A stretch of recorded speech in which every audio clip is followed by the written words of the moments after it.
श्री स्वामी समर्थ. स्वामी महाराज तुमच्या मनातील सर्व चांगल्या इच्छा पूर्ण करोत ही स्वामींची प्रार्थना करते आणि याच्या व्हिडिओला सुरुवात करते. 30 नोव्हेंबर 2023 रोजी आहे संकष्टी चतुर्थी, म्हणजे येत्या गुरुवारी आहे संकष्टी चतुर्थी. गणपती बाप्पा हे विघ्नहर्ता आहेत. गणपती बाप्पा हे आपल्या सर्वांचेच लाडके दैवत आहेत.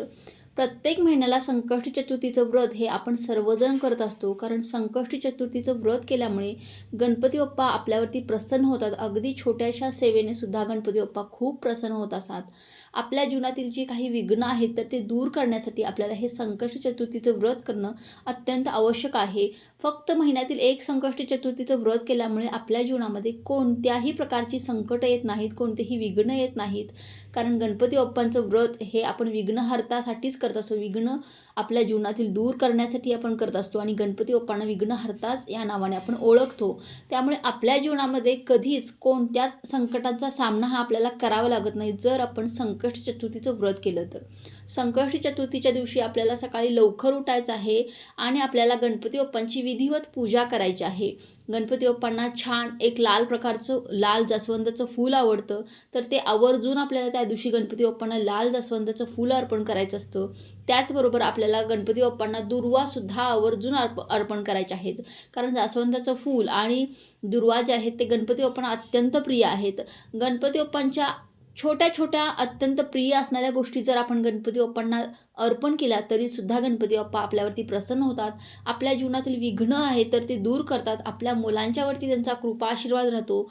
गणपती बाप्पांना आपण बुद्धीची देवता या नावाने सुद्धा ओळखत असतो. त्यामुळे आपल्या मुलांच्या बुद्धिमत्तेमध्ये वाढ होण्यासाठी सुद्धा आपल्याला आपल्या मुलांना सुद्धा हे संकष्टी चतुर्थीचं व्रत करण्यास सांगण्यास अत्यंत गरजेचं आहे. कारण गणपती बाप्पा बुद्धीची देवता आहेत, विघ्नहर्ता आहेत.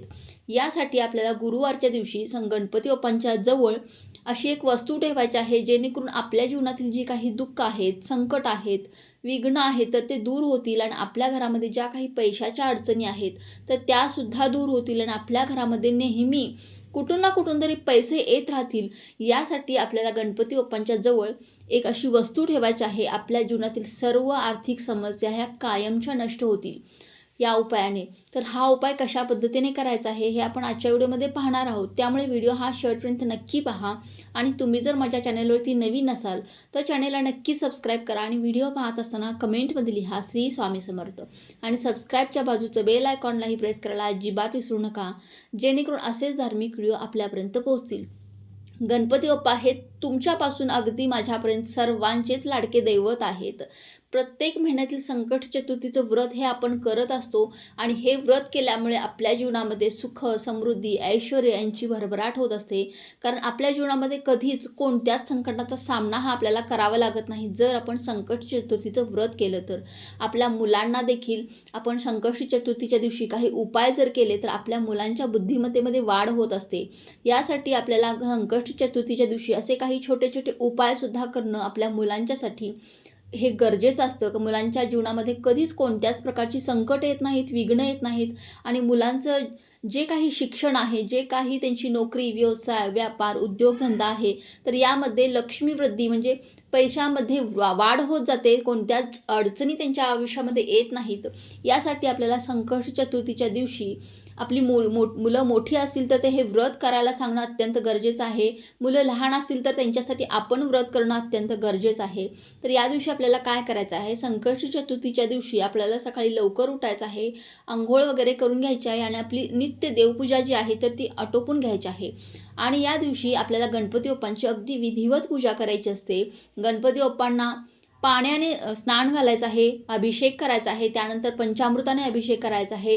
तुमच्याकडे गाईचं दूध असेल तर गाईच्या दुधामध्ये थोडंसं केशर टाकून तुम्हाला गणपती बाप्पांना अभिषेक करायचा आहे आणि परत पाण्याने स्वच्छ अभिषेक करून आपल्याला गणपती बाप्पांची मूर्ती ही कोरडी करून एक वेगळ्या तामणमध्ये आपल्याला त्यावरती एक ओल्या कुंकवाने स्वस्तिक काढायचं आहे. त्यावरती थोड्याशा हळदी कुंकू अक्षता वाहायच्या आहेत आणि त्यावरती आपल्याला ही गणपती बाप्पांची मूर्ती स्थापन करायची आहे. त्याचबरोबर गणपती बाप्पांच्या समोर आपल्याला विड्याची 2 पानं ठेवून त्यावरती अक्षता थोड्या ठेवून त्यावरती 1 रुपयाचं नाणं ठेवायचं आहे आणि त्यावरती आपल्याला एक सुपारीसुद्धा स्थापन करायची आहे.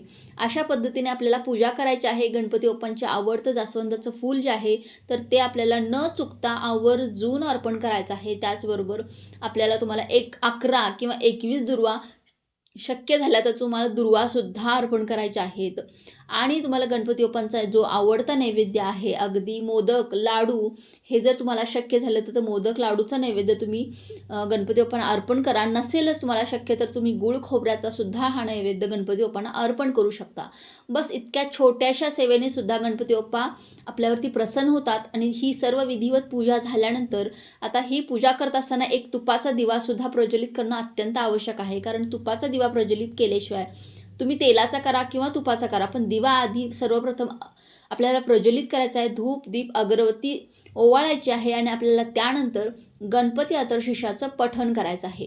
या दिवशी संकष्टी चतुर्थीच्या दिवशी गणपती अथर्वशीर्षाचं पठण करणं अत्यंत आवश्यक आहे. आता अशा पद्धतीने आपण ही पूजा केली. आता आपण गणपती बाप्पांच्या मूर्तीवरती जो अभिषेक केलेला आहे, तर ते पाणी आपल्याला टाकून न देता ते पाणी आपल्याला आपल्या मुलांना प्यायला द्यायचं आहे. यामुळे काय होईल की आपल्या मुलांच्या बुद्धिमत्तेमध्ये वाढ होईल. कारण आपण त्या ठिकाणी गणपती अथर्वशीर्षाचं पठण केलेलं आहे आणि गणपती बाप्पा हे बुद्धीचे देवता आहेत.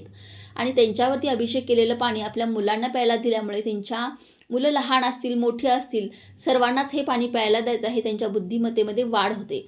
आता हा जो उपाय करायचा आहे आपल्याला कशा पद्धतीने करायचा आहे पहा. हा आत्ता सध्या मी जो उपाय सांगणार आहे तर तो आपल्याला गणपती बाप्पांच्या मंदिरामध्ये जाऊन करायचा आहे. यासाठी आपल्याला काय लागणार आहे, 11 तांदूळाचे दाणे लागणार आहेत. अखंड तांदळाचे दाणे घ्यायचे आहेत आणि तुम्हाला 11 रुपये घ्यायचे आहेत. त्याचबरोबर दुर्वा तुम्हाला गणपती बाप्पांच्या मंदिरामध्ये घेऊन जायचे आहेत. एक जास्वंदाचं फूल घेऊन जायचं आहे आणि एक तुपाचा दिवासुद्धा तुम्हाला तिथे प्रज्वलित करायचा आहे गणपती बाप्पांच्या मंदिरामध्ये. गणपती बाप्पांच्या मंदिरामध्ये गेल्यानंतर तुम्हाला गाभाऱ्यात बसणं शक्य नाही. तुम्हाला बाहेरच बसावं लागेल. कारण गाभाऱ्यात पुजारी कोणालाही प्रवेश करून देत नाही. त्यामुळे गाभाऱ्याच्या बाहेर तुम्ही बसायचं आहे. एक दिवा प्रज्वलित करायचा आहे आणि तुम्हाला हे जे 11 रुपये आणि 11 तांदूळ जे आपण घेतलेले आहे तर ते आपल्या उजव्या हातामध्ये पकडायचे आहेत आणि आपल्याला गणपती स्तोत्राचं पठण करायचं आहे 11 वेळेस.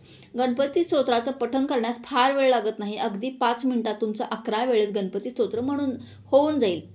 कारण अगदी छोटंसं असतं गणपती स्तोत्र, तर ते तुम्हाला 11 वेळेस म्हणायचं आहे, पठण करायचं आहे आणि त्यानंतर तुम्हाला हे गणपती बाप्पांच्या चरणाशी अर्पण करायचं आहे. चरणाशी अर्पण करून झाल्यानंतर तुम्हाला काय करायचं आहे, घरी येते वेळीस आपल्याला त्यातला 1 रुपया आणि 1 तांदळाचा दाणा जो आहे तर तो आपल्यासोबत घरी घेऊन यायचा आहे. घरी घेऊन आल्यानंतर तुम्हाला एका लाल कपड्यामध्ये हे 1 तांदूळाचा दाणा आणि 1 रुपया जो आहे तर तो त्याची एक पोटली तयार करायची आहे आणि आपल्या पर्समध्ये किंवा पॉकेटमध्ये किंवा तिजोरीच्या ठिकाणी किंवा तुमच्या व्यापार, व्यवसाय, उद्योगधंदा अशा ह्या गल्ल्याच्या ठिकाणी सुद्धा तुम्हाला ही पोटली ठेवू शकता. तुमच्या आर्थिक ज्या गोष्टी मौल्यवान वस्तू किंवा पैशाच्या संबंधित तुमच्या वस्तू आहेत तर त्या ठिकाणी तुम्हाला हे पोटली जी आहे तर ती ठेवायची आहे. आणि प्रत्येक संकष्टी चतुर्थीला, प्रत्येक बुधवारी तुम्हाला ह्या पोटलीची पूजा करायची आहे.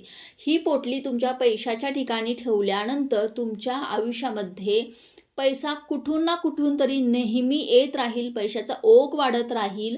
तुमच्या जीवनामध्ये जे काही समस्या होत्या तर त्या समस्या दूर होतील, विघ्न दूर होतील आणि तुमची सर्व कामं मार्गी लागतील आणि त्यामुळे तुमच्या घरामध्ये पैसा येण्यास सुरुवात होईल. लक्ष्मी तुमच्या घरामध्ये स्थिर होईल. अप्राप्त लक्ष्मी तुम्हाला प्राप्त होईल आणि ही प्राप्त झालेली लक्ष्मी तुमच्या घरामध्ये स्थिर राहील. असा तुम्हाला नक्की अनुभव येईल. करून पहा उपाय. अतिशय साधा सोपा परंतु अत्यंत प्रभावी असा उपाय आहे. गणपती बाप्पांच्या संदर्भात म्हणजे त्यांच्याविषयी आपण जे काही उपाय करतो तर ते अतिशय लाभदायक, अतिशय कारगर असे उपाय असतात. तुम्ही नक्की करून पहा. तर चला, झालेली ही सेवा मी स्वामींच्या चरणी अर्पण करते. व्हिडिओ आवडला असेल तर लाईक, शेअर, सबस्क्राईब करा. श्री स्वामी समर्थ.